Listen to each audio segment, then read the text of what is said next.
See a lot of your feedback on Twitter. Trevor Mbija at Citizen TV Kenya using the hashtag NEWSNIGHT at 22422. We'll take some of your views coming up in just a bit as we wind up on this discussion. Prof, we're talking about Speaker Justin Muturi, his chances and why. Justin Muturi is a serious candidate. I won't have a problem believing, as people are trying to convince me, that he can do a bidding other than Uhuru Kenyatta. These two are too close for me to believe that he can chart his own path that is contrary to Uhuru's wish. But that said and done, he's still a serious candidate. Nobody should underrate the Mount Kenya East, Mount Kenya West thing. It can really work. And if the people of the mountain decide they want to have their own candidate, and that candidate is not Jimmy Wanjigi, the next best option will be Justin Muturi. He's a serious candidate. Mwangi Kiunjuri? Mwangi Kiunjuri has said he's not running, and even if he were to run, he'll get 0 chances. Makal? What is the question? Speaker Muturi, his chances and why? Muturi has a very high chance of making it if he can surmount the challenges being mounted against him, wash out William Ruto from the region, and get the support of the west of the mountain, as Herman has said. And I think that is likely to happen. Yeah. There are conversations going on, and I'm sure if they go in the direction they're moving, there could be shifting of ground in due course. Yeah. Tom, are we all agreeing here then that whoever runs must have someone from the mountain region, Mount Kenya region? Whoever wins? Yes, whoever wants to win, essentially. Not necessarily. Remember, the total mountain population is 28% of the total electorate. It's obviously the biggest single vote basket, even if the different communities on the mountain are not always in entire agreement with each other. But again, referring to 1992, this mountain society is one that is quite stratified in terms of class and sub-ethnic differences, even religious differences. They don't necessarily all get in the same bus. So again, I don't think their unanimity should be taken for granted. It could be quite split this time, depending again on whether they have one or more credible candidates, and how enticing the invitations are from other candidates who might seem to be more credible. Okay. Because at the end of the day, as your colleague Gashuri was saying about the president, many of, especially people who are among the wealthiest in Kenya, will not want to antagonize the person that they believe is going to be the next president because of the dependence on of their wealth on power in many cases. Okay. So I think, again, I'll stick my neck out and say we're going to have a high degree of ethnic heterogeneity or pluralism in this election, more than we've seen in the past, but I could be proved wrong. Okay. Prof, yes. Kalonzo Musyoka. Kalonzo Musyoka, I have said, if he runs with Mudavadi, they will force a runoff, assuming things on the mountain stay the way they are, you know, with Uhuru and Raila occasioning minimal damage to Ruto. Yeah. Say they don't go beyond 30%, and the Kalonzo stands. With Mudavadi, same ticket, they will occasion a runoff, because they could run away with 800 to 1 million votes. That will occasion a runoff. But on his own, he will not get... You know, I've said before, Trevor, people assess your seriousness. Yeah. When these things get... When the ball begins to roll, when we get into election proper, Raila has declared, who has declared, people can see. People can see these things about Ruto and Raila. They will see. Even the people in Western, where I come from.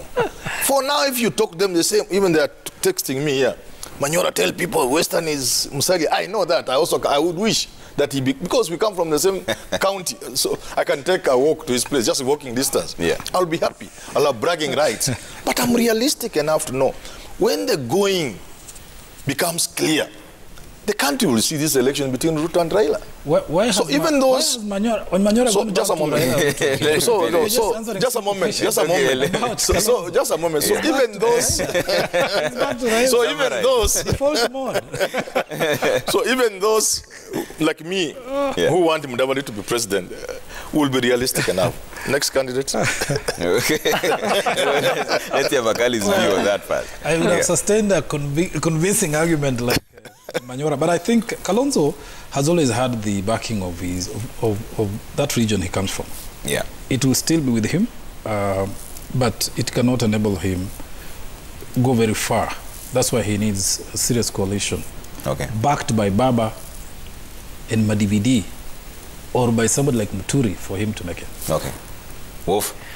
No, I'll just, without sticking my neck out, but I'll agree with one brief comment that Manyora made, if I understood you correctly, that if we've got, in addition to the DP and the former Prime Minister, at least one fairly credible candidate from the mountain, and a pairing, either way, of Mudavadi with Kalonzo, then there's going to be a runoff. Gideon Moi Wetangula. Gideon Moi is a prince. I said this to my friends in 2002. Nobody intended Uhuru to win the election in 2020. They were processing him for a later date. Gideon is a prince who is being processed. And as sure as night comes after day, Gideon Moi will be in State House one time. But you need to process him. You need to prepare the way. And this is how Raila comes in. Just in the same way Kibaki came in. A caretaker president as Uhuru is being processed. Okay. Raila is a caretaker president. Even those supporting him, they know he's just playing the caretaker role before the real prince comes in. So Gideon Moi is not for 2022. Not at all. If they must make promises to people, then one of the people who they will need most badly, then that person can get 2027 and Gideon comes 20. But if they can manage without over-promising people, then Gideon Moi will come after Raila. Okay. Makali, you're shaking your head. I don't see how Gideon becomes a factor in this election or even in 2027 at all, because he hasn't done any work to merit or to even gather the support that needs to place him on the high table he sits. He's playing political escort services. I'm not really sure that's a fair statement to make. A prince doesn't have to work. The princes don't work.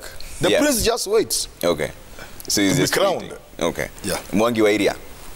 Mwangi wa area, of course, is among the wannabes, and he will not even run. These are all people, these are Uhuru people.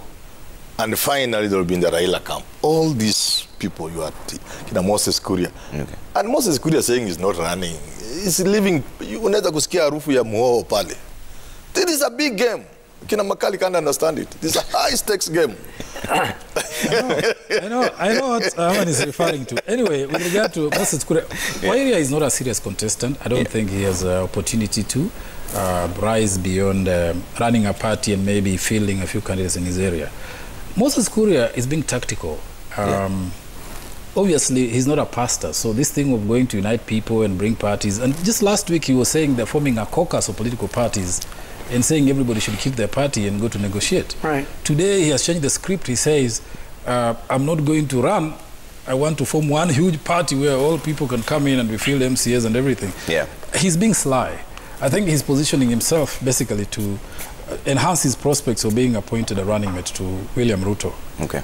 Because you don't run for deputy president. Okay. So that's what he means by default. Okay. Just going back to Gideon for a moment. I was speaking with a friend of mine from West Pokot the other day who was describing how the shift that has been going on among elected leaders there, even down to the MCA, to the ward level. Some of these people who were happy running with KANU last time and are now occupying their positions under KANU have moved to UDA, one or two even to Mashinane. So leaving aside the question about Gideon's presidential future, it would be very interesting to see how KANU as a party is able to remain relevant and competitive, even within certain parts of the wider Kalenjin community. All right. In your closing remarks, Prof, who are the likely running mates for Raila Amolo Odinga and for William Samoei Ruto? See, it's very difficult for both of them, but more so for William Ruto. You see, for William Ruto, if you choose a Kikuyu candidate, let's just name them because we are Luyas and Luos and Kikuyus and Pokomos and Pokots, then that narrative of Kikuyu Kalenjin, it will really haunt him. So as he chooses a candidate from the mountain, that is the first problem he faces. Secondly, who in the mountain will he choose without causing divisions? But if you flip it again, you ask, where else can he go for a running mate? Musalia looked the most likely. But how will the Luyas take it? Actually, that's the time Raila will sweep all these votes from Western. So it's tricky for him. For Raila, he seems to be in a place where he has no choice. For the support that Uhuru is giving him,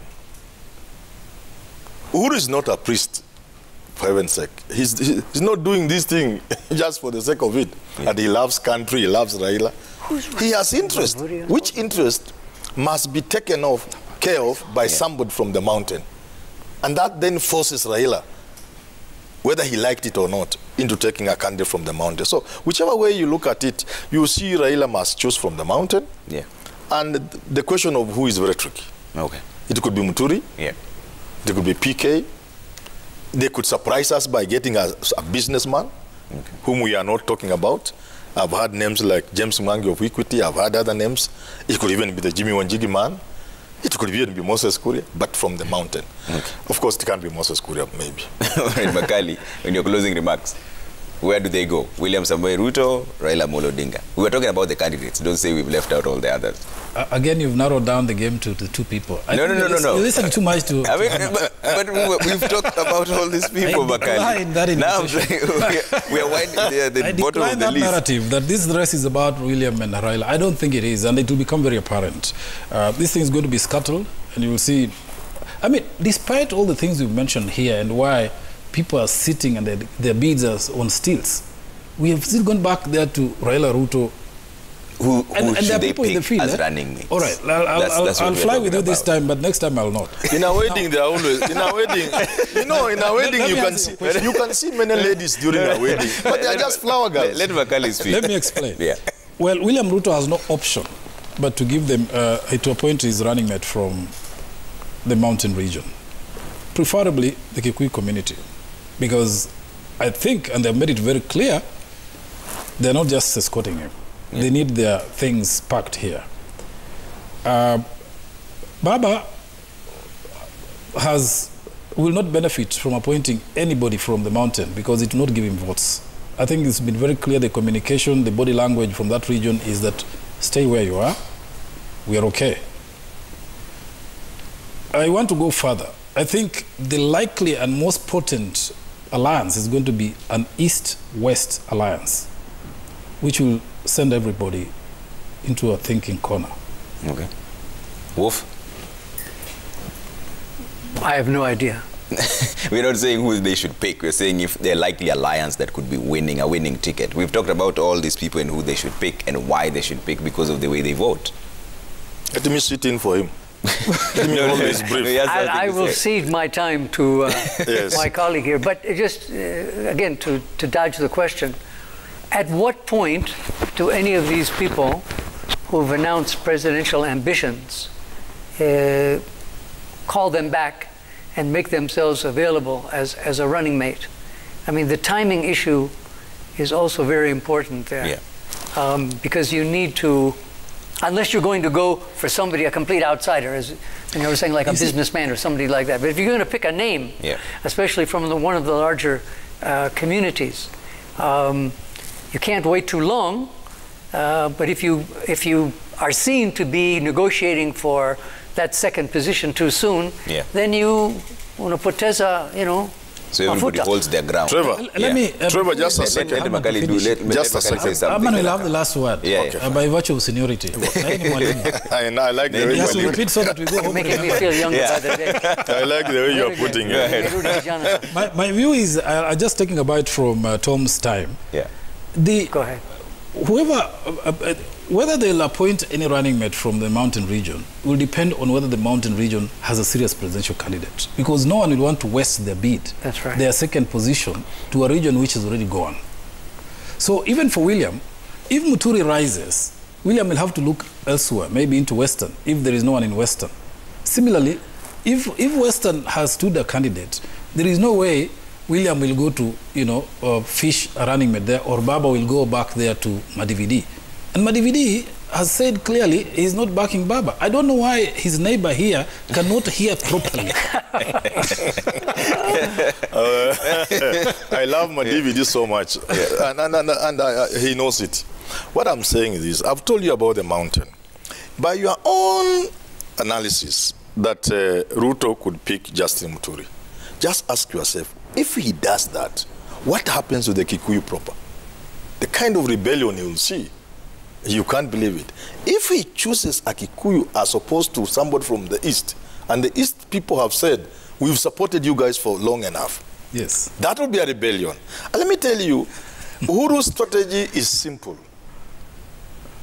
Knock on the mountain.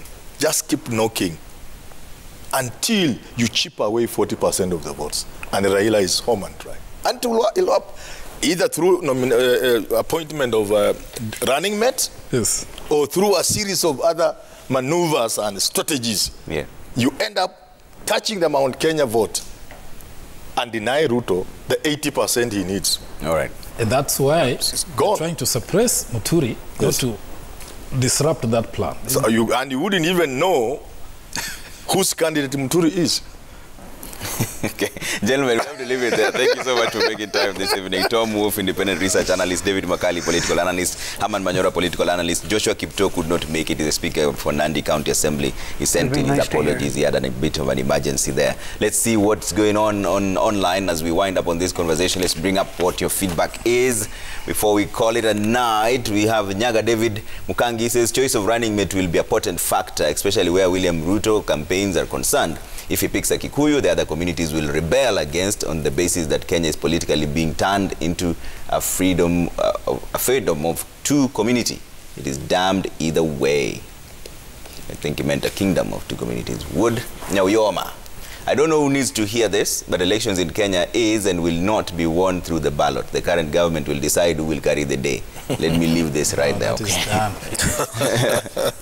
Panitulum says the mountain is tactful, united at night and divided during the day. They are already positioning themselves as the determinant in the forthcoming polls. Everyone is desperate for them. Okay. Kotosh Kemboy says, ask Manyora if Baba will maintain the 2017 status quo in Western, Ukambani and coastal votes. Unless Raila secures the 3 above voting blocks, then 2022 will be a tricky one for him. Okay. Chialedi Nadine says, this time round, neither presidency nor the deputy president's position will come from the mountain. What will matter is their negotiation power to share other positions in the cabinet. Okay. John Destiny says all the candidates in the race have equal chances depending on their tactics of playing cards to win the favor of the voters. That's it. All right. And that's it from us here, Citizen TV. Thank you so much for taking part in this conversation. Remember, it's just a political conversation. No enmity required. At the end of the day, we are all brothers and sisters. We'll just have this conversation out there, and life will still continue. Your neighbor still remains your neighbor, right? Speaking of neighbors, I have to go and see mine. My name is Trevor Mbija. Good night. Bye for now. And Yulan Zale says bye and have a good night. Martin.